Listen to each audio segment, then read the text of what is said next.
Welcome to the lesson on establishment and assessment of security controls. Security controls are a standardized, measurable way to secure Navy systems and support the overall security of the Department of Defense Information Network, DoDIN. In recent years, the federal government has enacted a series of requirements designed to standardize the way information systems, applications, and networks are secured. These requirements vary widely. Some examples of security control requirements include user training, organizational policy, and technical configurations. As a Navy validator, understanding how to read, interpret, apply, and verify security controls is a large component of your job and a critical part of the DoD Information Technology, IT, Risk Management Framework, RMF, process. In this lesson, you will learn about Department of Defense specific security controls, understand the naming convention and categories, and learn how to tailor controls depending on the sensitivity and requirements of the system or application you are working with. After completing this lesson, you should be able to define the 3 security objectives of confidentiality, availability, and integrity, articulate the role of security controls in system lifecycle management, discuss the security control families, describe different types of access controls. Describe required supporting artifacts in the areas of access, administration, incident handling, and continuity planning. Provide an overview of methods for assessing network security. All systems evaluated under RMF must have a system categorization provided. System categorization involves providing an impact value of low, moderate, or high assigned to each of 3 security objectives for the system: confidentiality, integrity, and availability. The Program Manager, PM, determines the overall system categorization. Determining the categorization impact levels requires an understanding of how the system is used and the criticality of information contained in the information system. The process of determining the impact values is based on CNSS number 1253. As a validator, you may be asked to assist with selecting and justifying system categorization, but ultimately the responsibility and authority to do so rests with the Program Manager. It is important to note that PMs frequently over or underestimate the confidentiality, availability, and integrity requirements of a system. It is not the validator's task to determine the value of each security objective, but be aware that the level selected greatly impacts the application of security controls. Click on each letter to learn more about the system objectives and impact values. Levels.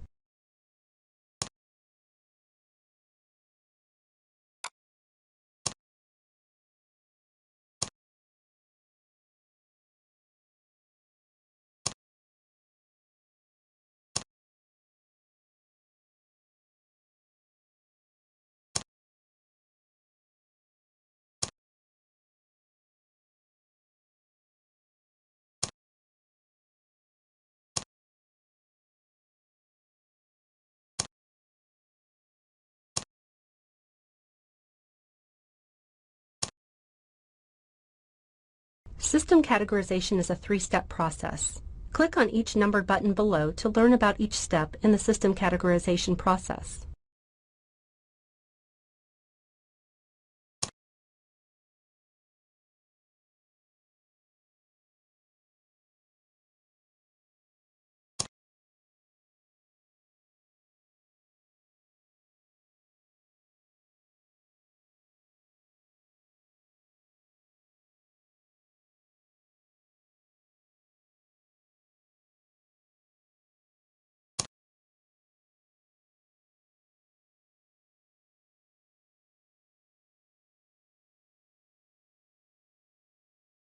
A security control is a specific safeguard or countermeasure applied to an information system to protect the confidentiality, integrity, and availability of the system and its information. Use of security controls enables a repeatable, measurable evaluation of information systems. Under the RMF process, this evaluation of information systems is tracked over the system lifecycle via the Security Authorization Package. As a validator, you are responsible for understanding which security controls apply to the system you are validating and ensuring that each applicable control has been implemented consistently and correctly using the supplied verification procedures. A control may be managerial, operational, technical, or personnel related in nature. managerial, through writing and disseminating policy, operational, developing checklists for incident response or restoring a system from backup, technical, configuring equipment according to security best practices, personnel, through access or training requirements. As a validator, you need to have a basic understanding of how to assess the various types of controls. Common methods include inspection, documentation review, observation, and/or testing. For testing, a validator must be familiar with the Defense Information Systems Agency, DISA, Security Technical Implementation Guide, or DISA STIG, which are used to secure systems. Most systems will require more than one STIG. For example, a web-based application could have a database, web server, application security, and operating system, each of which have a separate STIG. On the next slide, you will learn the naming conventions of security controls. Click Next to continue. Security controls are organized into 18 families. Each family contains security controls related to the general security topic of the family. A two-character identifier uniquely identifies security control families. For example, audit, AU. A numeric identifier is appended to the family identifier to indicate the number of the control within the control family. Some controls have an additional number in parentheses. These parenthetical numbers identify controls which are enhancements to the base control. Which level of enhancement a system uses is determined by the system categorization. Now let's look at an overview of all security control families. There are 18 families totaling 922 possible security controls, including enhancements, that may be applied to a system. Each security control is uniquely named and should be continually referenced, measured, and reported against throughout the life cycle of a DoD information system. Security controls are assigned based on the system categorization level and additional tailoring. The family type makes it easy to assign security control implementation or testing to personnel with the skills and expertise required to correctly apply the control. It also enables sorting and establishes a common language when evaluating systems for interconnection or interfaces. Let's take a look at some more examples of security controls. After selecting the base set of security controls based on system categorization, tailoring must be performed to establish a system baseline. This includes identification of applicable enhancements. Shown here are a few examples of the security controls tailored with enhancements. As a validator, you serve as an extension of the SCA and are responsible for testing and verifying that the right mix of controls have been selected and tailored for a specific system. This job requires an understanding of the system and the controls. Continuity planners, programmers, network engineers, and physical plant personnel have very different areas of expertise, so it is important to work as a team. When developing the implementation plan, each control is assigned to a responsible entity, a person or division who will be in charge of correctly implementing the control. What is risk?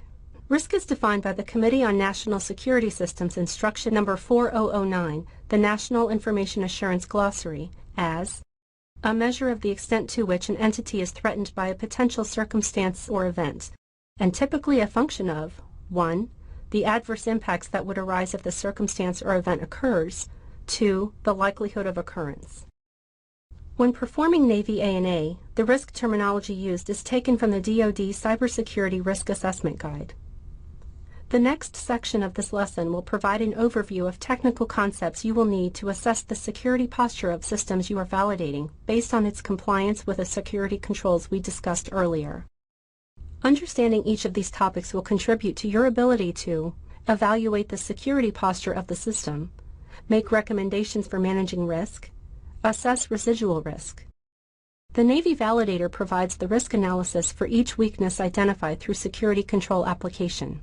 The raw risk is provided, but may become greater or less depending on the multiple factors discussed on the next slide. Take 3 minutes to read the table which provides an explanation of some risk factors. This table lists the factors that must be considered when assessing the risk of any vulnerability on a system. Each of these risk factors must be assigned a value. The value options for each of these risk factors are very low, low, moderate, high, or very high. As a validator, you will be expected to review all assessed vulnerabilities and assign a recommended risk level to the SCA for consideration. Using the system's overall risk level, the SCA can then make a risk recommendation to the AO. If the risk level is considered acceptable by the AO, an authorization to operate, ATO, is granted. Successful risk management has 5 essential components. To manage risk, you must have the ability to 1. Assess security needs and capabilities of the system. 2. Develop a purposeful security design or configuration that adheres to a common architecture and maximizes the use of common services. 3. Implement required controls or safeguards. 4. Test and verify. 5. Manage changes to an established baseline in a secure manner. Risk management encompasses the methods, tools, and processes used to mitigate risk to the mission. The level of risk management practiced by an organization is driven by the system's categorization, classification, and prioritization relevant to the other systems in the enterprise. In the next slides, we will review common risk areas addressed by the security controls as part of ANA. Access control is an important subject of many security controls as it restricts access to critical system resources. Access controls may be identity or label-based. Click each access control type for a description.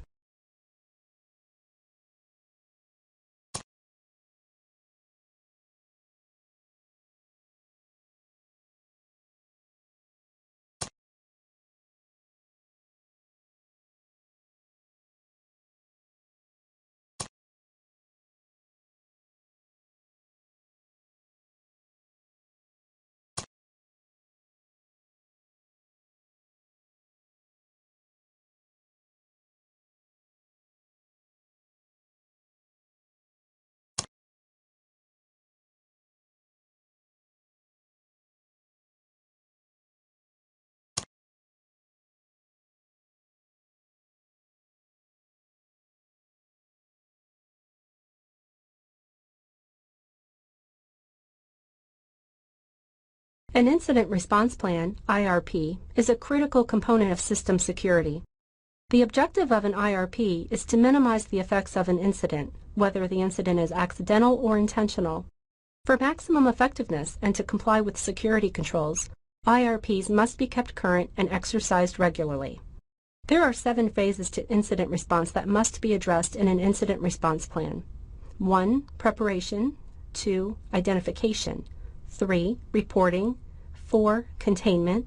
5. Eradication. 6. Recovery. 7. Post-incident analysis. Click each numbered button below to obtain a description of each phase of an IRP.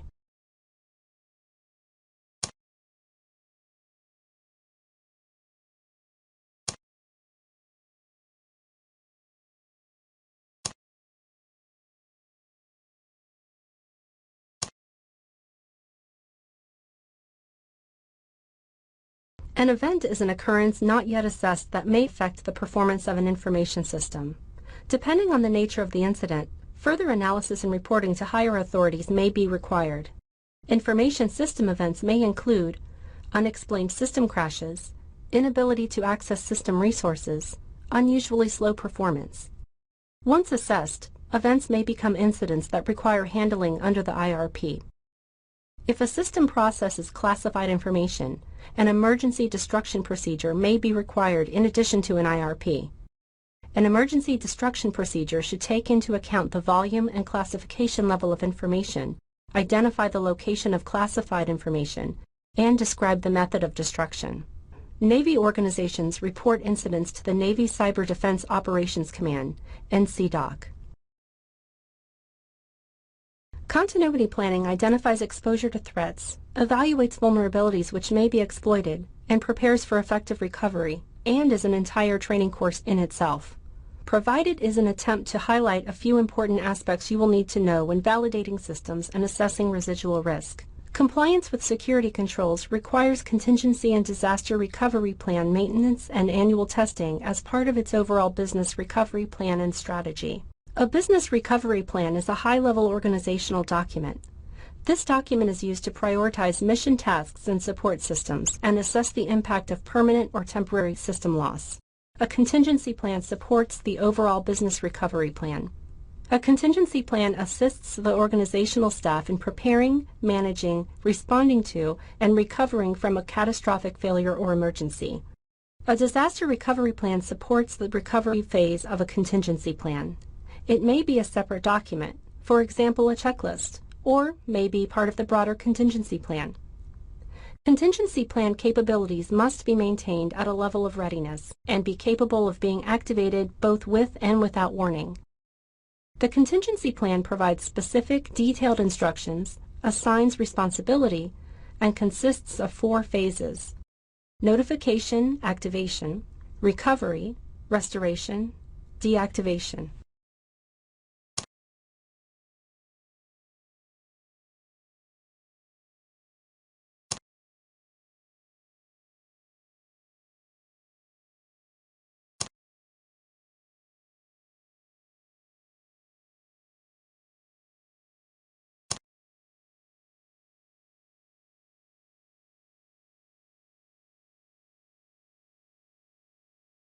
As a Navy validator, you must have a better than average understanding of networks, networking technology, and secure configurations for network devices.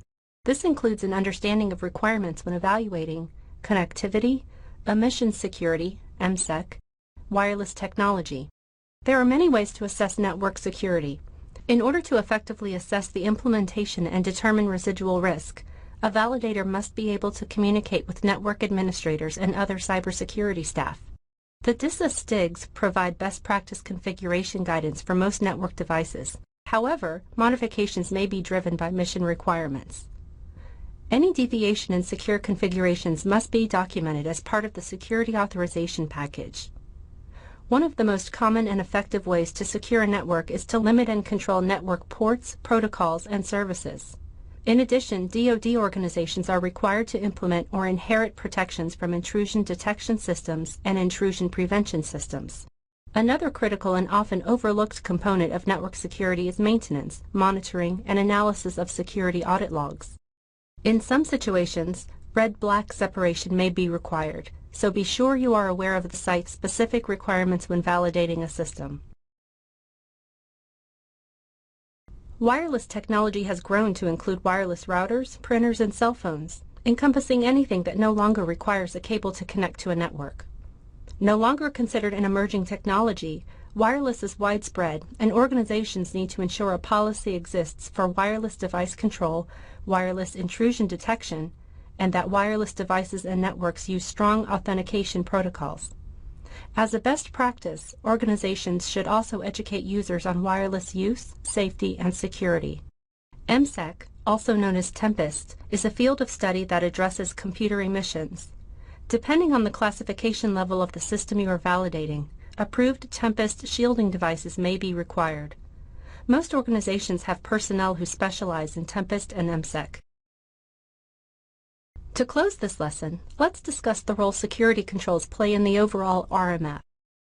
As soon as the system categorization is defined by the system owner in Step 1, security controls can begin to be selected. During Step 2, the baseline security controls are developed and tailored, and common controls are identified. This security control implementation plan is documented in the System Security Plan, SP, and the SCA and AO approval is obtained. At Step 3, the controls are implemented. In Step 4, when the system is ready for assessment, the Navy validator tests the implementation of every control using the 800-53 validation procedures, as well as automated testing tools and documentation review. In Step 5, the security authorization package is reviewed by the SCA and AO, and an authorization decision is made based on the system risk level determined by the SCA and their assessment of the security control compliance. Upon authorization of operation, the system enters Step 6, where the security controls are re-evaluated continuously throughout the life cycle. The links on this page are provided as additional resources as you continue your study. Each of these resources has important information that will assist you in applying and validating security controls. Several of these links require DoD PKI or Common Access Card. Congratulations! You have completed the lesson on establishing and assessing security controls. In this lesson, you learned about the 18 families of security controls, how and why security controls are named according to convention, and the process of system categorization. You also learned the importance of several key controls such as access control, continuity planning, incident response, administration, and network security in assessing and managing risk. You should be able to define the 3 security objectives of confidentiality, availability, and integrity, articulate the role of security controls in system lifecycle management, discuss the security control families, describe different types of access controls, describe required supporting artifacts in the areas of access, administration, incident handling, and continuity planning. Provide an overview of methods for assessing network security. Please proceed to the quiz to complete the lesson and receive your certificate of completion. Note, you must score an 80% or greater on the quiz to complete the lesson.